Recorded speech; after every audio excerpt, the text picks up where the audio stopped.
Shalom saudara-saudara yang terkasih dalam nama Tuhan Yesus Kristus. Kita berjumpa lagi pada saat ini untuk belajar firman Tuhan. Mendengar hati Tuhan. Mendengar suara Tuhan. Apa yang Tuhan mau katakan kepada kita. Yang menjadi isi hatinya. Supaya kita semakin bertumbuh. Dan mengalami perjumpaan dengan hati Tuhan. Dan saya mengajak saudara-saudara untuk berdoa bersama-sama. Mari kita berdoa. Tuhan Allah yang hidup, di dalam nama Tuhan Yesus Kristus, kami bersyukur untuk anugerah-Mu yang Tuhan beri bagi kami. Kasih karunia yang berlimpah-limpah Tuhan nyatakan dalam hidup kami. Sampai hari ini Tuhan setia. Sampai hari ini Tuhan memelihara kami. Sampai hari ini Tuhan menyertai kami. Sampai hari ini Tuhan menjaga kami, menopang kami dengan segala anugerah dan kebaikan-Mu. Terima kasih Allah yang hidup. Waktunya kami akan mendengar firman Tuhan, belajar firman Tuhan. Kami mohon Tuhan berbicara kepada kami. Allah Roh Kudus, ini waktu-Mu menyampaikan hati Bapa kepada kami. Allah Roh Kudus, ini waktu-Mu, Engkau mengajar kami, mendidik kami akan kehendak Bapa, supaya kami semakin bertumbuh dan mengalami firman kehidupan. Berkati jam ini, berkati pemberitaan firman-Mu, dan Tuhan menolong kami semakin bertumbuh, semakin serupa dengan Tuhan Juru Selamat kami. Terpuji nama-Mu, ya Allah yang hidup. Dalam nama Tuhan Yesus kami berdoa. Amin. Saudara-saudara, Tuhan kita adalah Tuhan yang ajaib dan sangat baik. Amin. Selalu Dia menyatakan kebaikannya bagi kita. Dan kebahagiaan Dia berikan bagi kita setiap saat. Sekalipun mungkin kita mengalami banyak pergumulan, banyak kesulitan. Tapi Allah selalu bersedia untuk menolong kita. Saudara-saudara, minggu yang lalu kita sudah mempelajari Yohanes pasal 20 ayat 19 sampai dengan 20 dan 21. Sekarang kita melanjutkan bagian ayat itu. Sekali lagi kita tujukan mata kita untuk membaca bersama-sama Yohanes pasal 20 ayat 19 sampai dengan 23. Mari kita baca bersama-sama Yohanes pasal 20 ayat 19 sampai dengan 23. Demikianlah bunyinya. Ketika hari sudah malam pada hari pertama minggu itu, berkumpullah murid-murid Yesus di satu tempat dengan pintu-pintu yang terkunci, karena mereka takut kepada orang-orang Yahudi.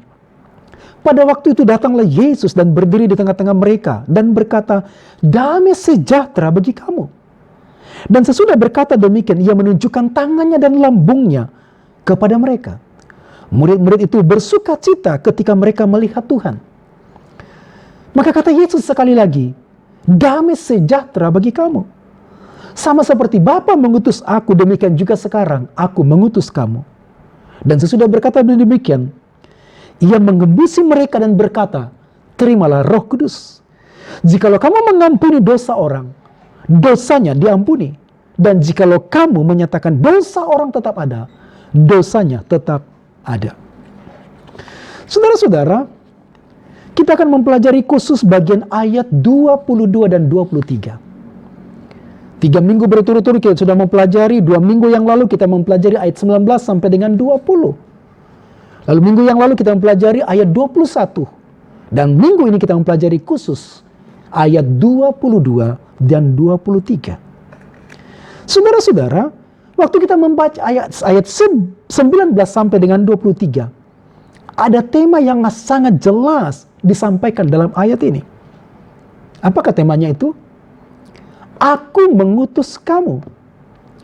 Ada tema sukacita, ada tema pemulihan, ada tema berkat, tema damai sejahtera. Dalam perikop ini Yesus mengungkapkan 2 kali salam damai sejahtera. Yesus memberikan dan berfirman kepada murid-murid, damai sejahtera bagi kamu. Ayat 19, damai sejahtera yang pertama ditujukan kepada murid-murid karena damai sejahtera, murid-murid mengalami damai sejahtera pemulihan. Murid-murid mengalami damai sejahtera pengampunan. Murid-murid dipulihkan hidupnya, bukan hanya ketakutannya, bukan hanya masalah emosinya, masalah jiwanya, tetapi masalah rohaninya. Masalah dosanya, Tuhan sudah menyelesaikan dosanya. Tuhan sudah mengampuni murid-murid dan Tuhan memulihkan mereka. Jiwa dipulihkan, rohani dipulihkan, dan juga Yesus memberikan kehidupan kekal. Itu sebabnya shalom, damai sejahtera bagi murid-murid. Sekarang di ayat 21 Yesus berkata, ayat 22 Yesus berkata, damai sejahtera bagi kamu. Damai sejahtera bagi kamu diperuntukkan kepada murid-murid dalam bagian yang kedua, damai sejahtera karena mereka diutus oleh Tuhan. Damai sejahtera bagi kamu oleh karena Yesus mengutus mereka. Damai sejahtera bagi kamu karena mereka akan menjadi berkat damai sejahtera. Mereka mengalami kasih karunia supaya mereka pergi menyampaikan berita pengampunan kepada bangsa-bangsa. Bagian yang pertama kita sudah mempelajari kasih karunia menerima pemulihan. Saudara-saudara, Tuhan selalu mampu untuk memulihkan keadaan kita. Karena Ia tahu persis keadaan kita. Dan Ia tahu bagaimana Ia akan menolong kita. Ia tahu bagaimana Ia menjawab kebutuhan kita. Ia tahu bagaimana Ia memulihkan kita. Ia sangat berkuasa. Melalui kebangkitannya, Dia hadir dengan murid-murid. Terlalu mudah bagi Tuhan untuk memulihkan kita. Terlalu mudah bagi Tuhan untuk menyelesaikan masalah kita.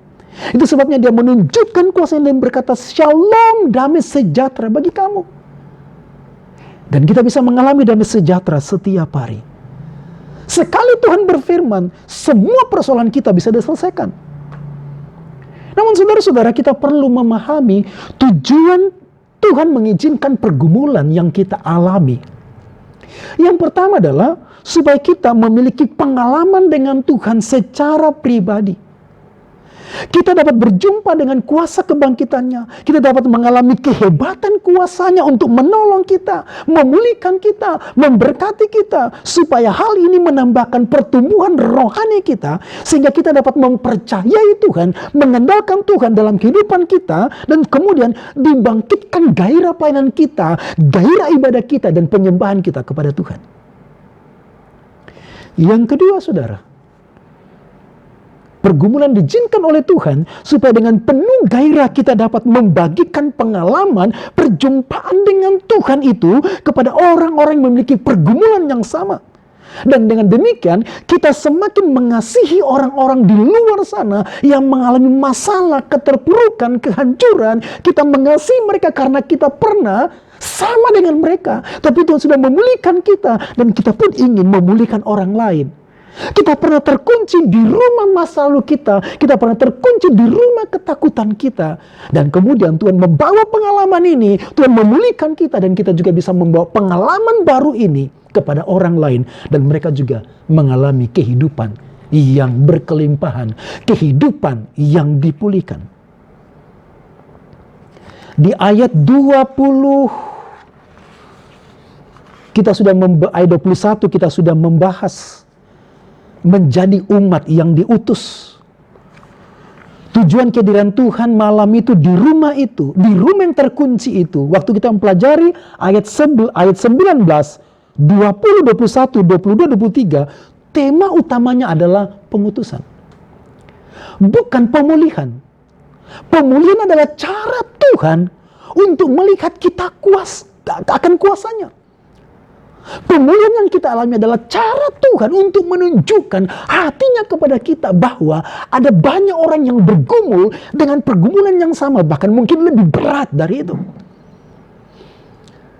Saudara-saudara, beberapa minggu ini kita mendengar orang-orang yang mengalami kekalutan, ketakutan, bahkan di sekitar kita ada orang bunuh diri.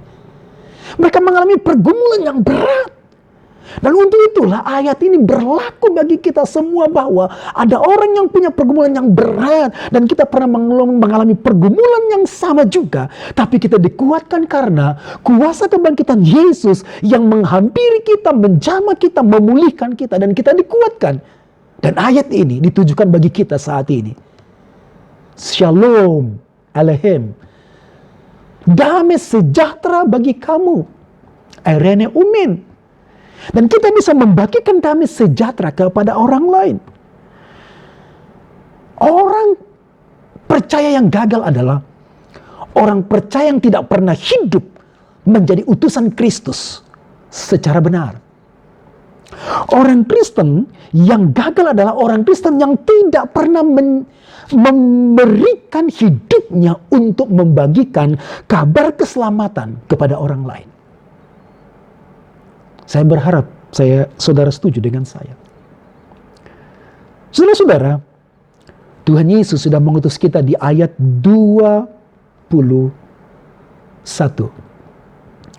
Ia menyuruh kita pergi untuk memberitakan kabar baik di ayat 23. Mari saudara kita melihat ayat 23. Jika kamu mengampuni dosa orang, dosanya diampuni.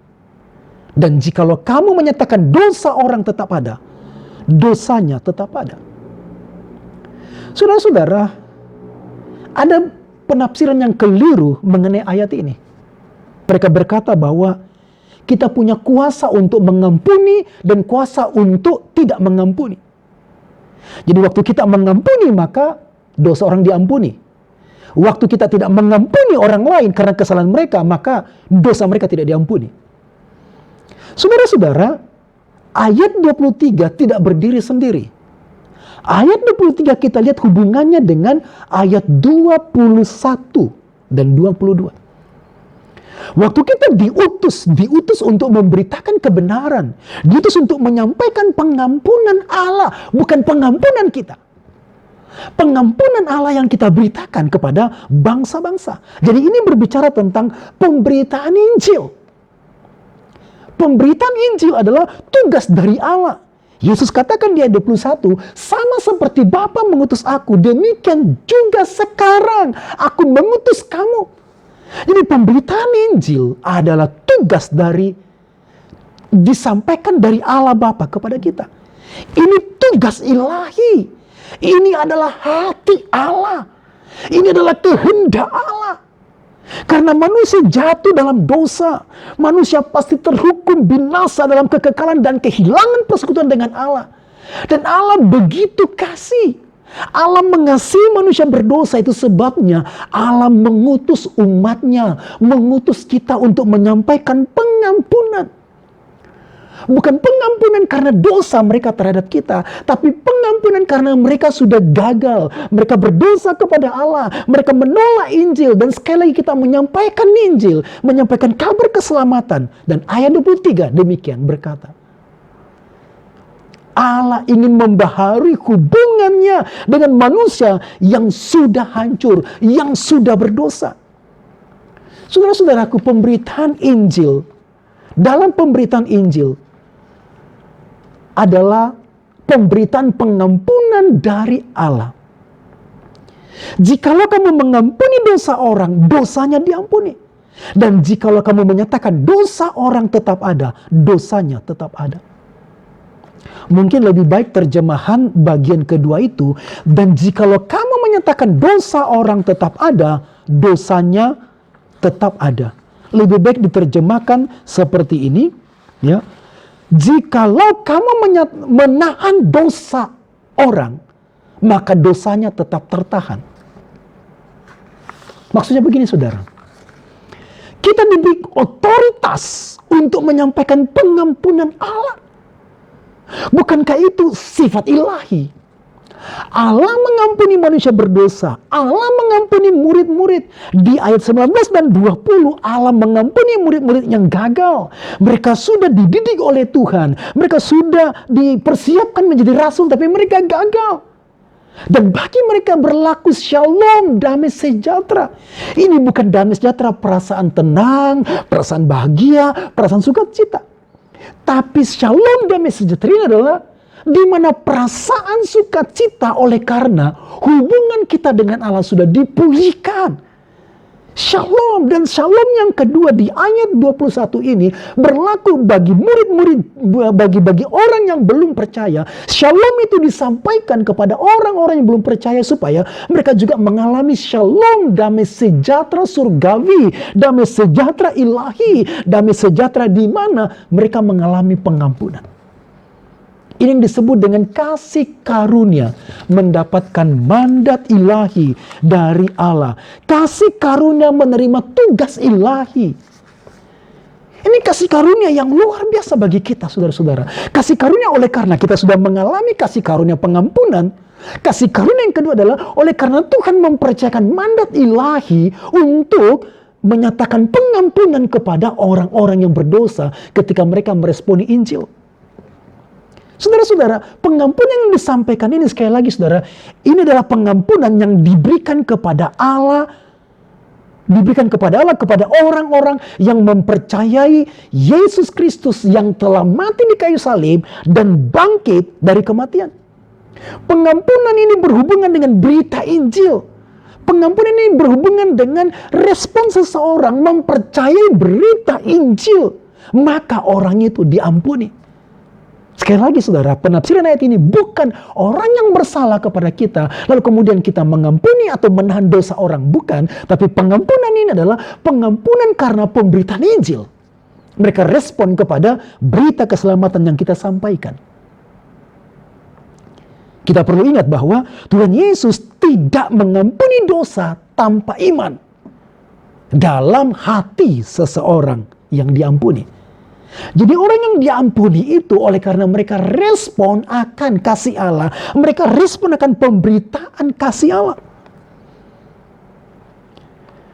Di dalam doa Tuhan Yesus, Yohanes pasal 17 ayat 2. Yohanes 17 ayat 2, sama seperti engkau telah memberikan kepadanya kuasa atas segala yang hidup, demikian pula Ia akan memberikan hidup yang kekal kepada semua yang telah engkau berikan kepadanya.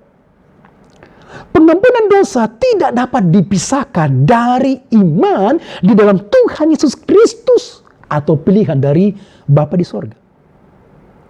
Tidak mungkin pengampunan dosa bisa dipisahkan dari pilihan Allah Bapa ataupun dari iman di dalam Tuhan Yesus Kristus.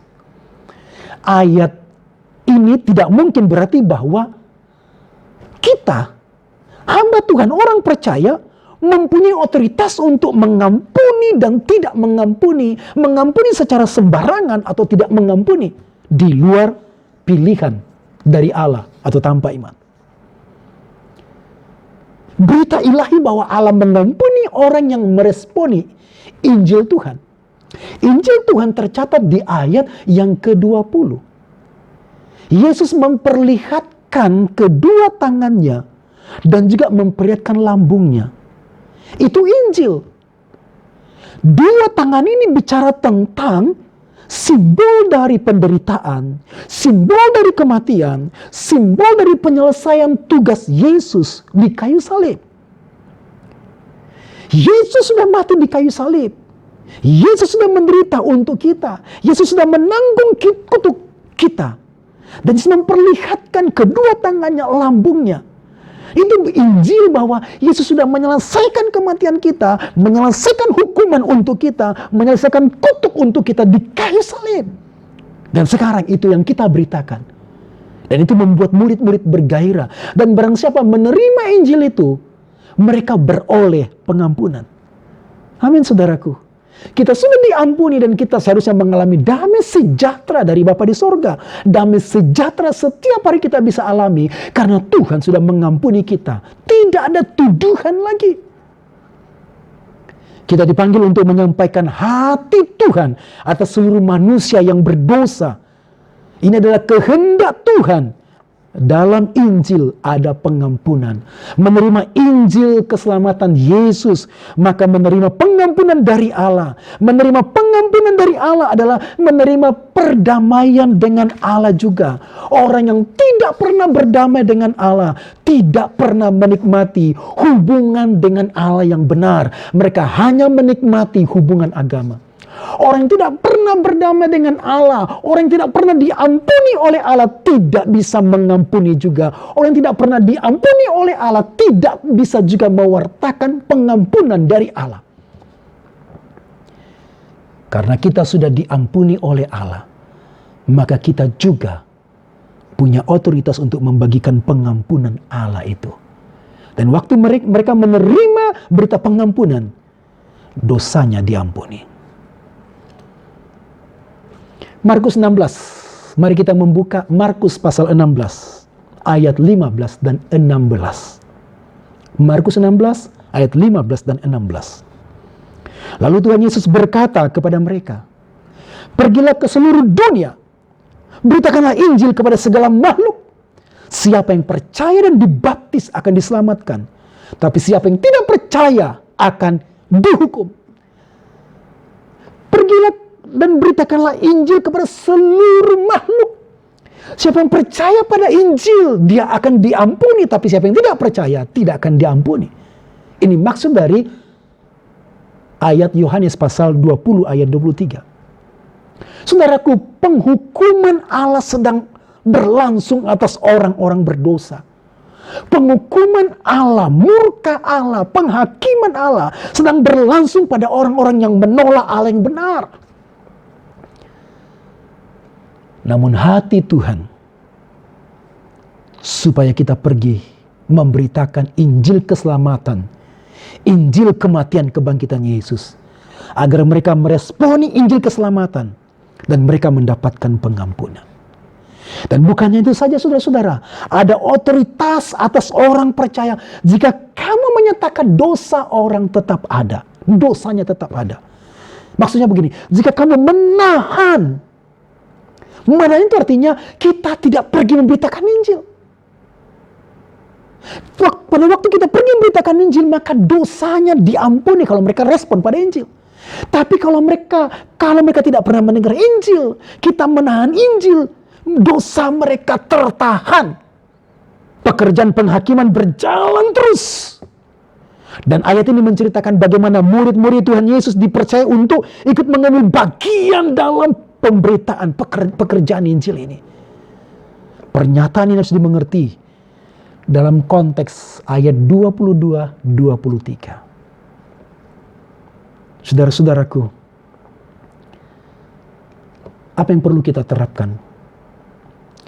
Berikanlah diri kita untuk pergi menyampaikan berita pengampunan dari Allah. Karena kalau tidak, banyak orang akan mati, binasa dalam kekekalan. Dan itu tugas kita. Amin, saudara. Yang kedua, yang pertama tadi ayat 23, kasih karunia kita mendapatkan mandat ilahi. Oh, ini pekerjaan yang tertinggi, ini pekerjaan yang terbesar, pekerjaan yang termulia.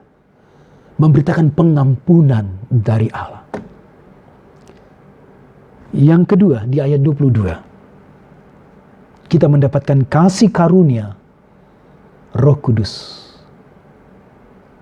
Kita menerima kasih karunia Roh Kudus. Ayat 22, kata Yesus, terimalah Roh Kudus. Di ayat 21, Shalom. Shalom oleh karena mereka mendapatkan mandat ilahi, menjadi umat utusan, menjadi pemenang jiwa, menjadi pemberita pengampunan dari Allah. Yang kedua, shalom, damai sejahtera kita alami oleh karena kita mendapatkan Roh Kudus. Saat Tuhan mengutus kita, Ia memperlengkapi kita dengan kuasanya. Tidak tanggung-tanggung, ini bukan hanya kuasa pemulihan. Tapi ia memperlengkapi kita dengan Roh Kudus. Ia tidak mengutus kita seorang diri. Ia tidak mengutus kita dan melepaskan kita. Ia mengutus kita, tapi ia memberikan Roh Kudus. Roh Kudus diberi untuk menyertai kepergian kita. Tapi kalau kita tidak pergi, bagaimana bisa Roh Kudus menyertai pemberitaan Injil?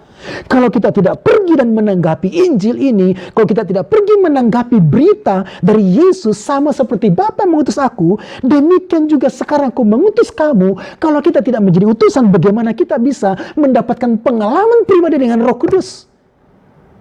Dan kita hanya mendapatkan pengalaman pribadi di rumah, pengalaman pribadi pelayanan di gereja, di altar, tapi tidak pernah mendapatkan pengalaman pribadi, perjumpaan pribadi dengan kuasa Roh Kudus, dengan pribadi Roh Kudus yang menguatkan kita, mengenyangkan kita dengan banyak anugerah-anugerah di lapangan ketika kita menjadi utusan Kristus. Dan saya berharap saudara menanggapi respon ini untuk pergi memberitakan pengampunan dari Allah Bapa di sorga.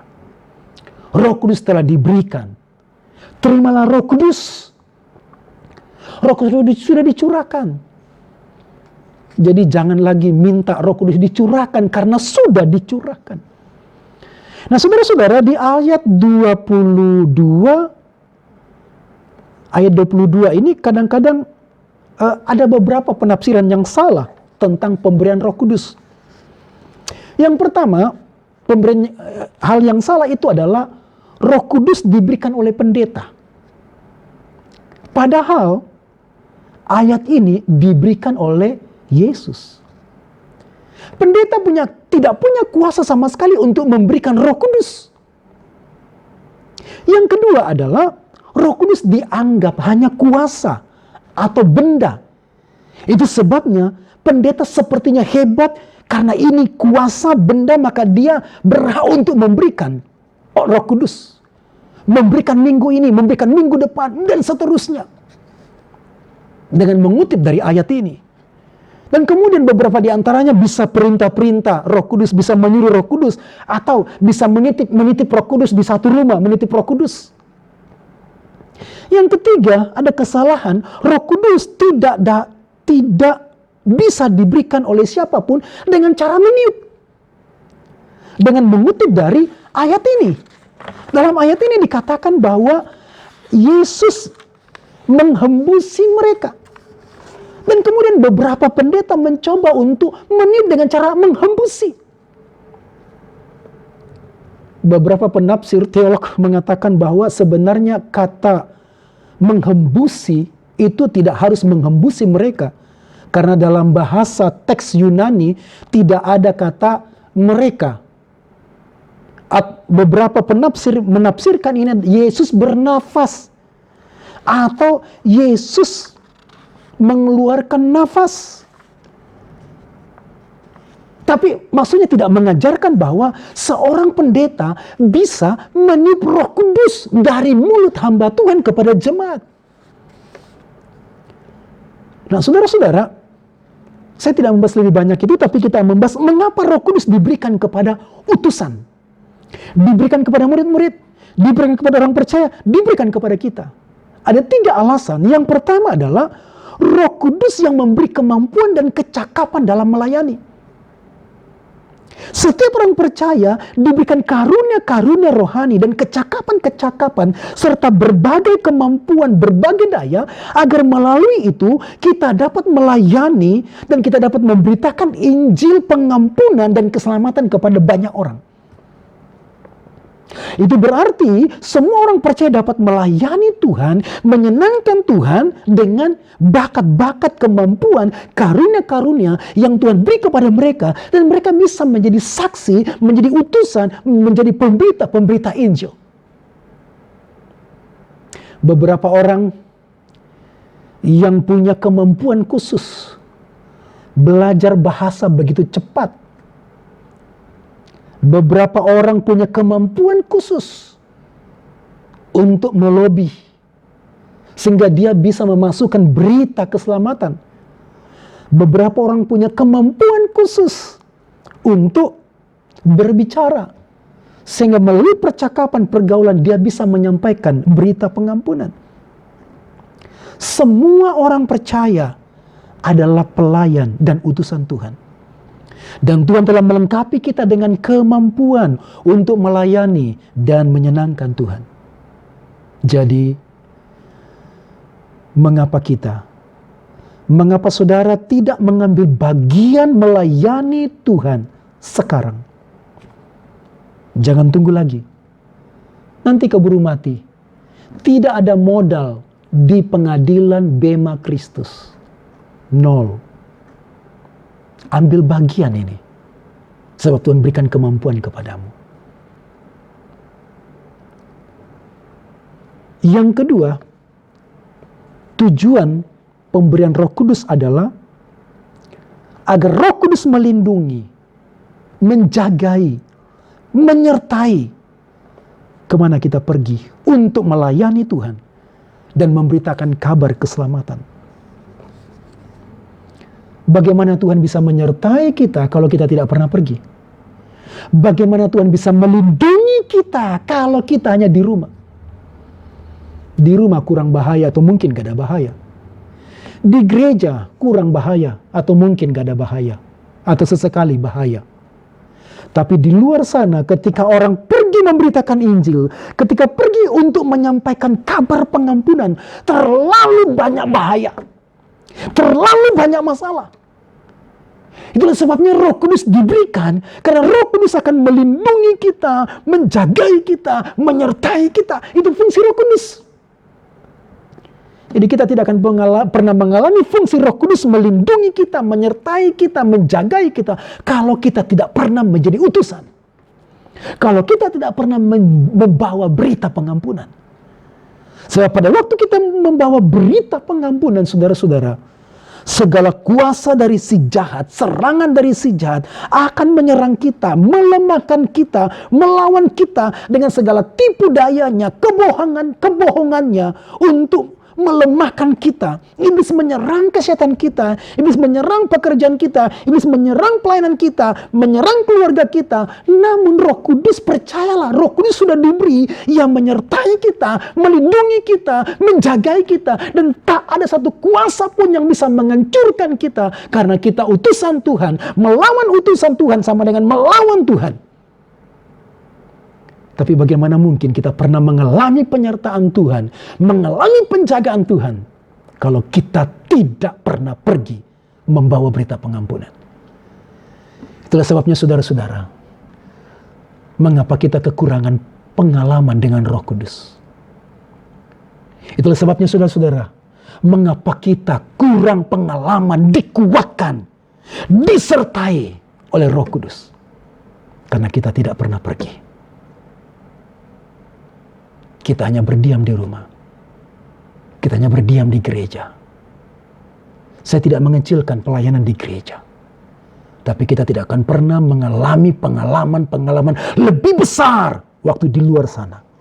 Karena di luar sana ada banyak tantangan, ada banyak masalah, ada banyak serangan, ada banyak orang yang bergumul dalam keadaan mereka, dalam fisik mereka, dalam sakit mereka, bergumul dalam jiwa mereka, bergumul dalam ketakutan mereka. Ada banyak orang dicengkram oleh iblis, dikuasai oleh iblis.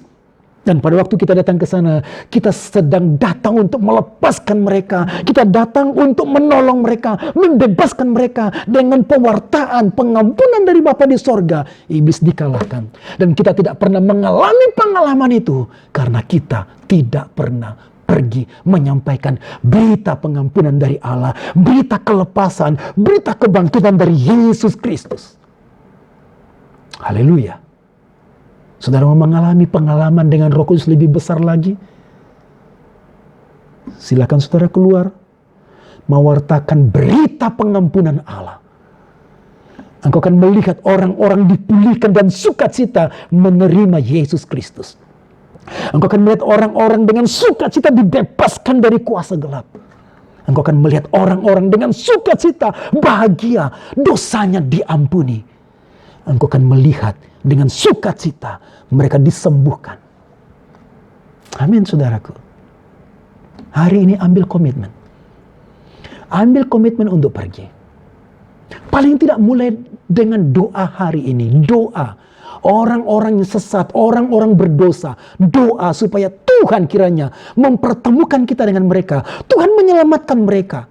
Dan saudara bisa berkata kepada Tuhan, Tuhan Roh Kudus, Tuhan pertemukan saya dengan orang-orang yang kepadanya Tuhan mau berbicara menyelamatkan mereka melalui hidupku. Menguatkan mereka melalui hidupku. Menolong mereka melalui hidupku. Amin saudara. Roh Kudus akan menolong kita dalam pemberitaan Injil. Kisah Rasul 9 ayat 31 berbunyi demikian. Selama beberapa waktu jemaat di seluruh Yudea, Galilea, Samaria berada dalam keadaan damai.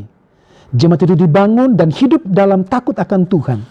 Jumlahnya makin bertambah besar oleh pertolongan dan penghiburan Roh Kudus. Kita harus mengandalkan Roh Kudus. Tapi kita juga harus pergi keluar sana bersama dengan Roh Kudus. Roh Kudus menyertai kita.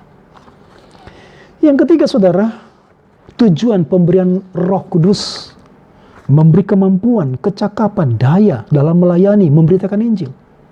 Yang kedua, melindungi, menjaga, menyertai kita, memberi pengalaman-pengalaman dengan kuasa-kuasa Roh Kudus. Dan yang ketiga adalah Roh Kudus akan mengubahkan karakter kita, membentuk kita seperti Yesus. Banyak kali pemberitaan Injil gagal. Banyak kali pelayanan kita gagal karena karakter kita belum seperti Yesus. Banyak kali cara hidup kita yang melukai pemberitaan Injil. Kita membutuhkan Roh Kudus untuk memproses karakter kita dengan segala keadaan dan tantangan. Roh Kudus membentuk kita melalui keadaan dan tantangan itu. Semua persoalan yang kita alami bukanlah kebetulan. Itu sebabnya Tuhan mengizinkan persoalan, pengalaman-pengalaman yang pahit, pengalaman-pengalaman yang sulit, kesedihan, pengalaman-pengalaman yang membuat kita menangis. Hal itu dipakai oleh Roh Kudus untuk membentuk jiwa kita, membentuk karakter kita, membentuk kerohanian kita. Sehingga kita semakin dipoles, semakin ditata, semakin diperindah dan serupa dengan Tuhan Yesus Juru Selamat kita yang mulia. Dengan maksud bahwa semakin kita berbuah, menghasilkan buah. Roh Kudus adalah jaminan keselamatan dan perlindungan kita. Dan Roh Kudus sudah diberikan bagi kita. Kita harus kuat. Apa kebenarannya saudara? Apa penerapan dari bagian yang kedua ini? Kalau Roh Kudus sudah diberi bagi kita, kita harus kuat. Karena Roh Kudus akan menyertai kita, melindungi, menjaga kita. Kita harus kuat. Yang kedua, kita harus melibatkan diri kita dalam pelayanan. Khususnya pelayanan pemberitaan Injil. Khususnya pelayanan pewartaan pengampunan kasih Allah kepada dunia. Libatkan dirimu. Kalau hanya mendengar firman ini saudara-saudara, kita menjadi orang Kristen yang gagal. Kita menjadi orang Kristen rumahan, orang Kristen gerejahan, tapi kita tidak pernah pergi. Dan kita tidak pernah mengalami pengalaman dengan Roh Kudus. Dan Tuhan akan memakai semua pengalaman dengan Roh Kudus. Karakter kita dibentuk, kita dipoles, kita pergi ke sana. Saudara-saudara, sekarang banyak orang takut. Mereka membutuhkan Tuhan. Mereka membutuhkan kita. Mari kita pergi. Dimulai dari doa. Tuhan, saya berdoa untuk seseorang. Saudara bisa menyebutkan namanya. Gumuli setiap hari. Gumuli setiap hari. Saudara bisa menyebutkan namanya satu persatu dan doakan. Kiranya mereka berjumpa dengan Yesus. Beri dirimu. Roh Kudus pakai saya. Utuslah saya. Memang saya tidak mampu. Saya tidak berdaya. Tapi Roh Kudus akan menolong kita dengan caranya yang ajaib. Mempertemukan kita. Dan mereka diperkenalkan kepada Yesus. Mereka dikuatkan, diteguhkan. Amin saudaraku. Mari kita menjadi utusan yang benar. Sebab Tuhan sudah mengutus kita. Mari kita berdoa. Terpuji namamu Allah yang hidup, Tuhan Juru Selamat kami, Tuhan Yesus Kristus. Terima kasih untuk firman yang kami sudah pelajari. Allah Roh Kudus berbicara kepada kami, Allah Roh Kudus teguhkan kami, Allah Roh Kudus utus kami. Allah Roh Kudus, kami memberi diri kami kepadamu. Allah Roh Kudus berbicara kepada kami, meneguhkan kami menjadi umat utusan, supaya hidup kami berguna. Dalam situasi yang saat ini Tuhan, jangan kami hanya memikirkan diri sendiri, tapi ada banyak orang di luar sana Tuhan, yang bergumul dengan hidup mereka, bergumul dengan ketakutan mereka, bergumul dengan pergumulan, kesulitan dan ketidakmampuan mereka. Tuhan Roh Kudus, pertemukan kami dengan mereka. Oh Tuhan, tolonglah kami supaya hidup kami dapat menjadi berkat. Terima kasih Allah Yesus Kristus. Oh terima kasih Roh Kudus. Utuslah kami. Utuslah kami Tuhan. Ampuni kami. Sebab kami hanya menjadi orang Kristen rumahan. Ampuni kami menjadi orang Kristen yang ketakutan. Ampuni kami sebab kami gagal untuk menjadi umat utusan Tuhan. Ampuni kami karena kami tidak pernah menjadi pewarta Injil, pewarta pengampunan Tuhan. Tuhan tolong kami. Bawa kami kepada maksud-Mu Tuhan. Semakin kami bertumbuh. Dalam nama Tuhan Yesus. Haleluya. Amin. Terima kasih saudara-saudara. Kiranya Tuhan memberikan pengalaman baru. Roh Kudus memberikan pengalaman baru setiap hari. Bersama dengan Tuhan Yesus. Amin.